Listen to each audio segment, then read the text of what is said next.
देखा जब अपने अंतर को, कुछ और नहीं भगवान हूँ मैं। देखा जब अपने अंतर को, कुछ और नहीं भगवान हूँ मैं। पर्याय भले ही पामर हो, अंदर से भगवान हूँ मैं। देखा जब अपने अंतर को, चैतन्य प्राणों पे जीवित नित, इंद्रिय बल श्वास नहीं। हूँ आयु रहित नित अजर अमर, हूँ आयु रहित नित अजर अमर। सहजानंद गुण स्थान हूँ मैं। देखा जब अपने अंतर को, कुछ और नहीं भगवान हूँ मैं। देखा जब अपने अंतर को, अधीन नहीं संयोगों के, स्वाधीन अखंड प्रतापी हूँ। नित निज स्वरूप की रचना से, नित निज स्वरूप की रचना से, अंतर में धीरज वान हूँ मैं। देखा जब अपने अंतर को, मेरा वह शाश्वत अतुल पर से आदान प्रदान नहीं। त्यागोपादान शून्य हूँ, त्यागोपादान शून्य हूँ। अगुरु लघु शिव धाम हूँ मैं। देखा जब अपने अंतर को, कुछ और नहीं भगवान हूँ मैं। पर्याय भले ही पामर हो, अंदर से वैभववान हूँ मैं। देखा जब अपने अंतर को। ध्यानाभ्यास के लिए कृपया अपने नेत्रों को बंद कर लीजिए। अपना मुख अपनी ओर कीजिए। यह एक अत्यंत सुगम कार्य है। बाल गोपाल सभी जीव जागृत अवस्था में अपना मुख अपनी ओर कर सकते हैं।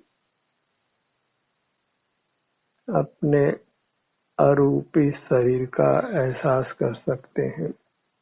अरूपी अंगों पर अपने ध्यान को ला सकते हैं। उससे अपने ही स्वरूप का संवेदन होता है, भोग होता है, अनुभव होता है। इतना ही मोक्ष का मार्ग है। इसी से हम अंतर्मुख रहते हैं, प्रागादिक दोषों से मुक्त रहते हैं, इंद्रिय जयी होते हैं और शीघ्र ही जिनेंद्र परमात्मा होते हैं।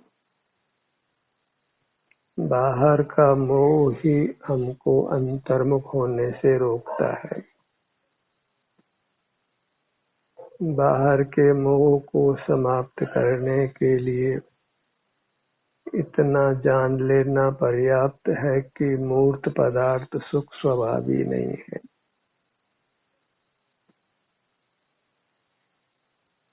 अपनी अरूपी काया ही सुख स्वभावी है। पदार्थों में अपने गुण धर्मों का आदान प्रदान नहीं होता है।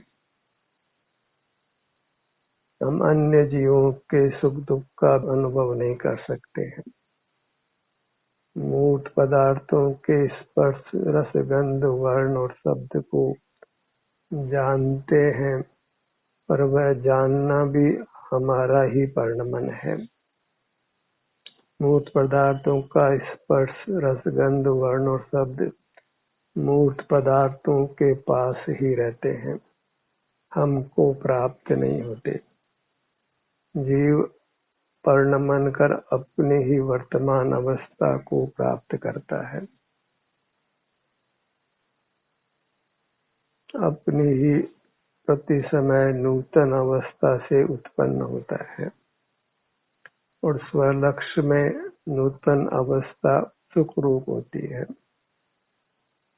परमात्मा समान होती है। अपना आश्रय कर हम वीतराग रहते हैं।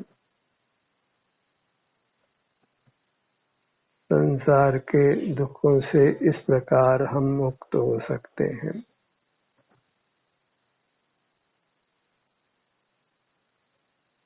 जब अंतर्मुख रहने का ही पुरुषार्थ करते हैं तो बाह्य पदार्थों की आवश्यकताएं कम होती जाती है, उससे सहज ही परिग्रह भी कम होता है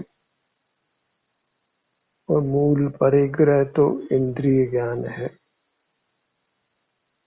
बाह्य पदार्थों को देखना जानना ही पारमार्थिक परिग्रह है और वही पाप है।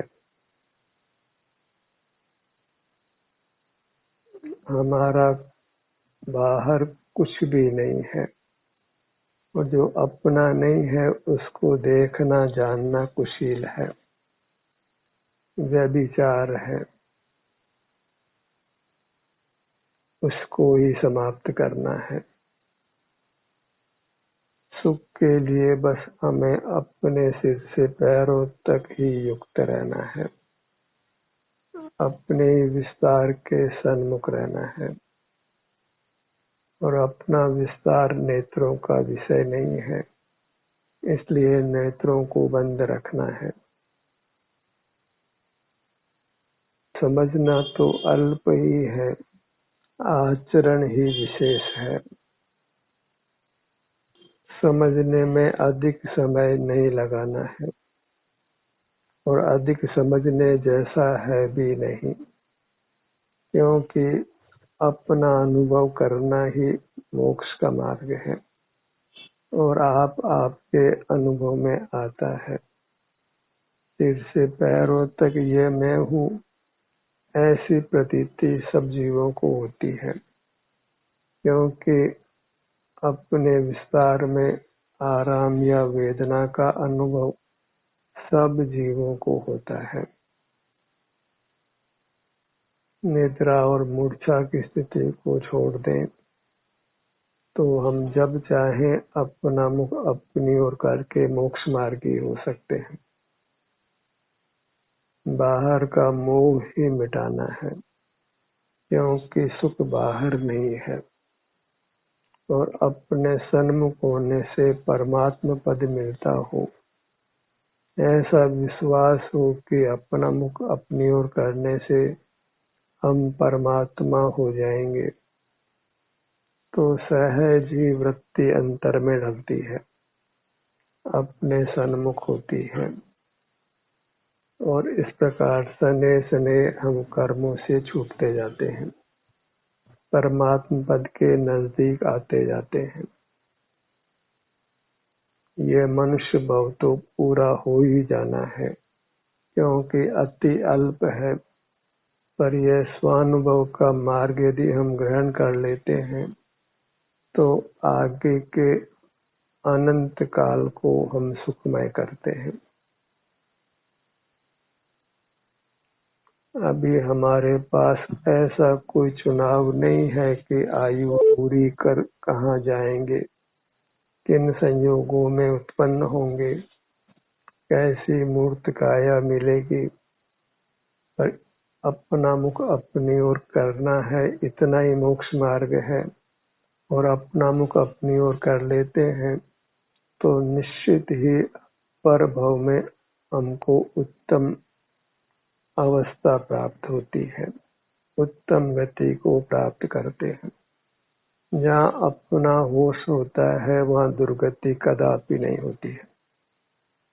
स्वद्रव्य के आश्रय करने वाले की नियम से सुगति होती है, और जो बाहरी रुका हुआ है पर पदार्थों का ही आश्रय करता है उसकी नियम से दुर्गति होती है।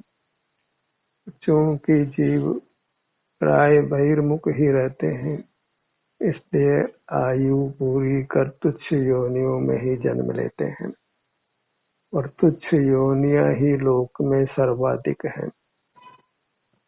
एक इंद्रिय से लेकर असंगी पंचेंद्र तक के जीव ही बहुत हैं। संगी पंचेंद्रिय अति अल्प हैं, और उनमें मनुष्य तो और भी अल्प हैं, और जो मनुष्य हो गए हैं उनको भी मोक्ष मार्ग की उपलब्धि प्राय नहीं होती है। न वे स्वभाव से ही अपने सन्मुख होते हैं, न उनको देशना ही प्राप्त होती है, और देशना भी प्राप्त होती है तो उसका आचरण नहीं करते हैं। इस प्रकार मोक्ष मार्ग की दुर्लभता है। हमें मोक्ष मार्ग को दुर्लभ नहीं रखना है, अपना मुख अपनी ओर करके रहना है। इससे हमारा शरीर स्वस्थ रहता है, सुखद रहता है, और सब जीव अपने शरीर को स्वस्थ ही चाहते हैं। शरीर स्वस्थ है तो जीवन है, और शरीर अस्वस्थ है तो हम जीते जी ही नरक का दुख भोगते हैं, नाना कष्ट भोगते हैं। बहिर्मुख रहने से ही वेदना उत्पन्न करने वाले कर्म का आगमन होता है, बंद होता है। अंतर्मुख होकर ही हम सर्व कर्मों का नाश करते हैं, और पाप प्रकृतियों को भी पुण्य में संक्रमित करते हैं। इस प्रकार पाप प्रकृतियों का संबंध नहीं रहता, और मोक्ष होने तक पुण्य प्रकृतियों का उदय होने से यदि कुछ बहिर्मुखता रहती भी है तो अनुकूल समागम ही प्राप्त होते हैं। स्वानुभवी जीवों की संगति प्राप्त होती है, और इस प्रकार मोक्ष मार्ग में गति बनी रहती है। अपनी मुद्रा को लक्ष्य में रखिए। यह तो आपको अपनी ही प्रेरणा से करना ही है। सतत अंतर्मुख रहने का प्रयत्न करना है। मोह का तीव्र उदय हो तो अपने सन्मुख होना कठिन होता है, पर हम जब अपने सन्मुख होने का प्रयत्न करते हैं तो मोह का उदय भी बलवान नहीं होता है। आगे आगे मोह का उदय मंद होने से हम सुगमता से अपने सन्मुख रह पाते हैं। यदि मुक्ति की वांछा है और हम अपना मुख अपनी ओर कर रहे हैं तो सब अंतरंग बहिरंग अनुकूलता स्वमेव प्राप्त होती है, और हम सुख से परमात्मा पद को अल्पकाल में ही पा लेते हैं। अपने ध्यान को अपने मुखमंडल पर लाइए। दर्पण में मुखमंडल तो सब कोई देखते हैं, पर हमको स्वानुभव से अपने वास्तविक मुखमंडल को अनुभव में लेना है, उसका वेदन करना है, क्योंकि अपनी मूरत तो वास्तव में वेदन में आती है, क्योंकि यह स्वसंवेद्य है, अपने ही अनुभव में आती है।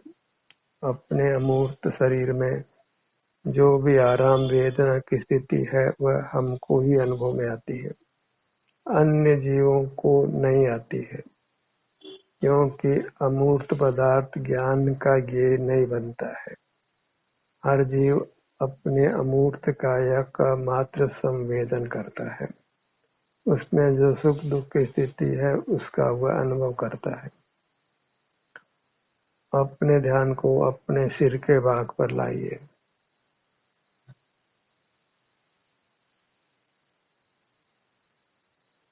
इस मोक्ष मार्ग में हमें पूरे यत्न के साथ लगना है, क्योंकि हमको दुख इष्ट नहीं है। बहिर्मुख रहकर हमने नाना कर्मों को उपार्जित किया है। अपनी अरूपी काया को मूर्त कर्मों से बांधा है। तो हमारा ही दायित्व है कि हम अपने आप को मूर्त कर्मों के बंधन से मुक्त करें, अन्यथा वे कर्म उदय पाकर हमको नाना दुख देने वाले हैं। तो वे उदय में आए उसके पहले ही अंतर्मुख होकर उनसे मुक्त हो जाना है। अपने ध्यान को अपने ललाट भाग पर लाइए।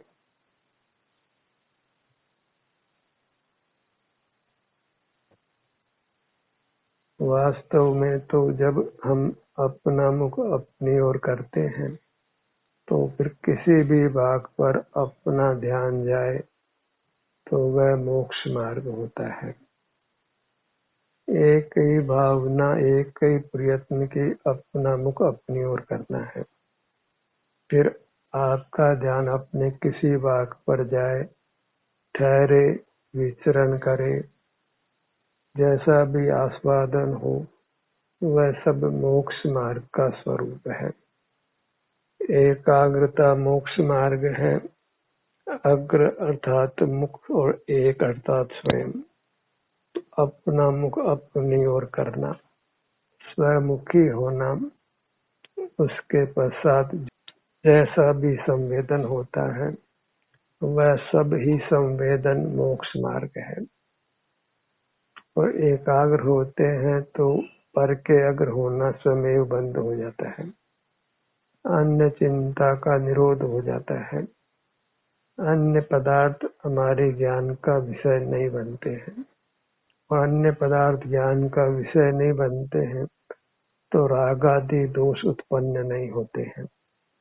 रागादि दोष ही आकुलता रूप है। और रागादि दोषों का नहीं होना ही वीतरागता है। और वीतरागता नियम से सुख रूप होती है। अपने ध्यान को अपने नेत्रों पर लाइए। ध्यान का ध्येय अपनी अरूपी काया ही है। मोक्ष होने तक यही ध्यान का ध्येय होगा। यहाँ विचित्रता नहीं है। ध्यान का ध्येय आप ही है। नया नया विषय ग्रहण नहीं करना है। बहिर्मुख रहने पर ही हम एक विषय से उकता जाते हैं तो नया नया विषय ग्रहण करते हैं, पर अंतर में अपने सन्मुख होते हैं तो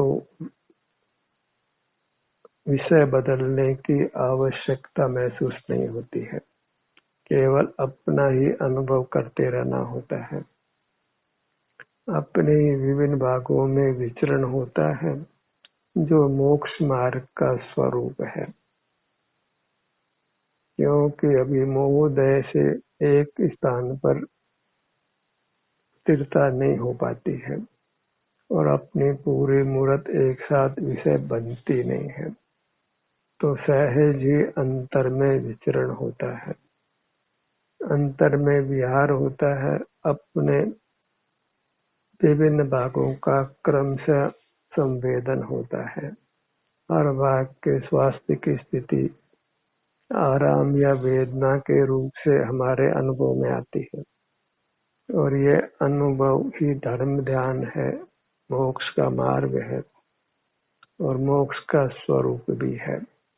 इतना विशेष कि मोक्ष में केवल उत्तम सुख का ही अनुभव होता है और वह अनुभव सतत होता है। निरंतर बना रहता है, क्योंकि वह बहिर्मुखता नहीं होती है। बहिर्मुख होने के साधन मुक्त अवस्था में नहीं है, क्योंकि वह मूर्त इंद्रियों का विस्तार नहीं है। न मूर्त मन ही है, न मूर्त मस्तिष्क ही है, और हलन चलन करने के लिए मूर्त काया भी नहीं है।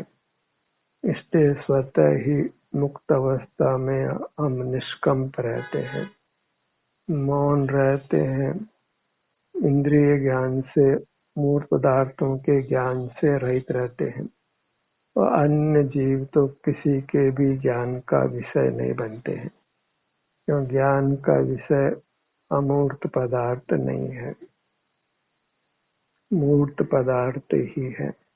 और मूर्त पदार्थों के जानने में कुछ भी सार नहीं है, अपितु दुख की ही प्राप्ति है।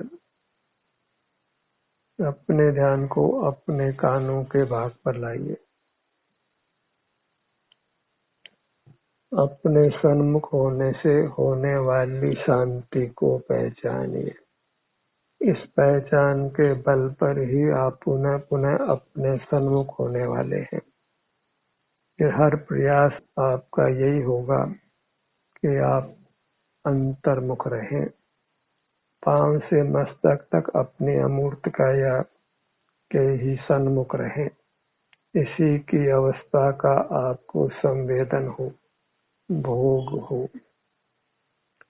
अपने ध्यान को अपनी नासिका पर लाइए, नासाग्र दृष्टिवंत हो, अभ्यंतर में देखे जो अशरीर, सर्म जनक जन्म ना धरे, पिए न जन्मे शरीर। मूर्त शरीर को शरीर कहा तो अमूर्त शरीर को अशरीर कहा, पर वास्तव में वह भी अमूर्त शरीर है, अरूपी शरीर है। जिस वस्तु का आकार नहीं जाना जाता तो वह वस्तु ही नहीं है, क्योंकि हर वस्तु आकार सहित होती है, निराकार वस्तु कोई भी नहीं होती। पर मूर्त आकार कोई आकार माने, इस अपेक्षा से अमूर्त वस्तु के आकार को कदाचित निराकार भी कह देते हैं, पर उससे भ्रम ही होता है। हर पदार्थ का आकार होता है, उसका अपना क्षेत्र होता है, भले वह एक प्रदेश वाला हो या बहुत प्रदेश वाला हो। उद्गल परमाणु एक प्रदेश वाला है, और जीव तो लोक प्रमाण असंख्यात प्रदेश वाले हैं। अपने ध्यान को अपने होठों के भाग पर लाइए, हर भाग में आपको वेदना या आराम की स्थिति प्राप्त होती है, उसका अनुभव होता है। अनुभव चिंता मणिरत्न, अनुभव है रसपूप, अनुभव मार्ग मोक्ष को, अनुभव मोक्ष स्वरूप। संक्षेप में ये मोक्ष मार्ग कहा गया। अपने ध्यान को मुख के भीतर जिह्वा भाग पर लाइए,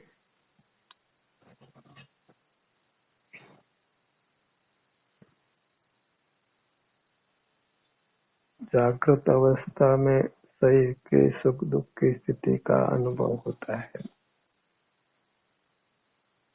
पर लक्ष्य में ही हम उस अनुभव से रहित हो जाते हैं। पर लक्ष्य करना नहीं है, क्योंकि अपने शारीरिक सुख दुख की स्थिति का अनुभव करना ही एकमात्र मोक्ष का मार्ग है।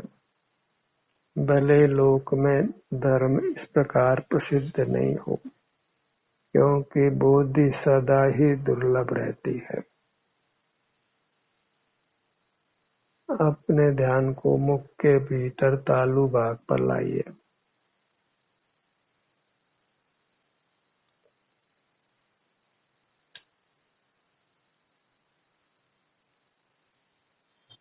प्राय जीव आगम ज्ञान और बाह्य संयम के पालने तक ही रुक जाता है, इंद्रिय संयम नहीं करता, अर्थात इंद्रिय ज्ञान का निरोध नहीं करता, अपने आप को मूर्त पदार्थों के देखने जानने से रोकता नहीं है।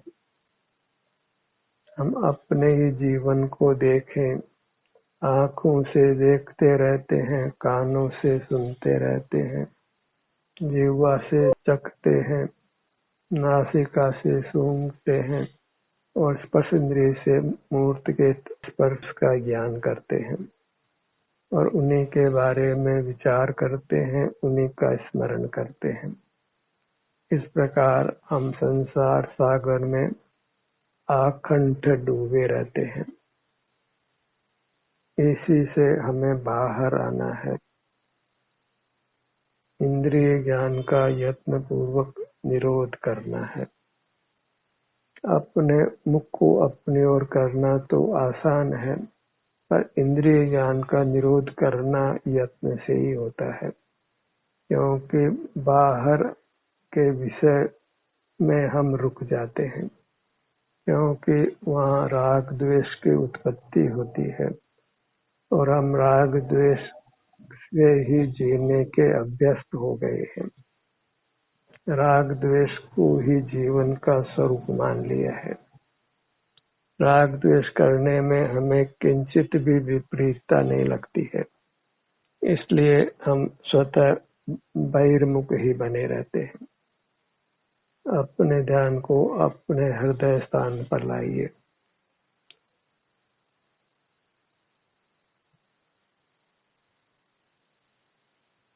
नाभि भाग पर आइए। अपना मध्य भाग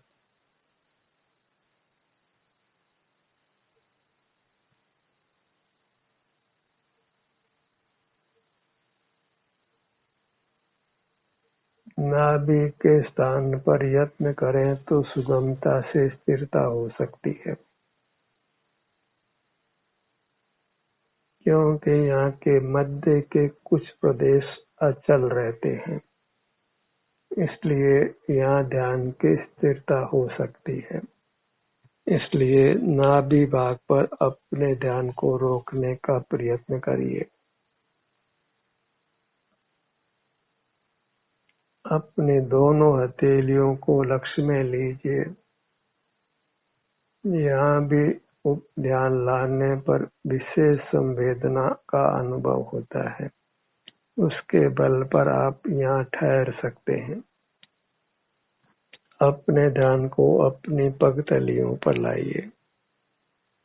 यहाँ भी विशेष संवेदना प्राप्त होने से यहाँ हम सुगमता से ठहर सकते हैं। अपनी पूरी मूर्त को लक्ष्य में लीजिए। आपाद मस्तक इतने विस्तार में ही रुकने का प्रयत्न करिए। अपने ही उत्तम सुख को भोगिए, जो वैश्विक नहीं है, इंद्रियज नहीं है, काम भोग रूप नहीं है, सदोष नहीं है। निर्दोष सुख ही भोगिए। अपने सन्मुख रहकर अतीन्द्रिय सुख का रसपान करिए। ध्यान का सत्र यही समाप्त होता है।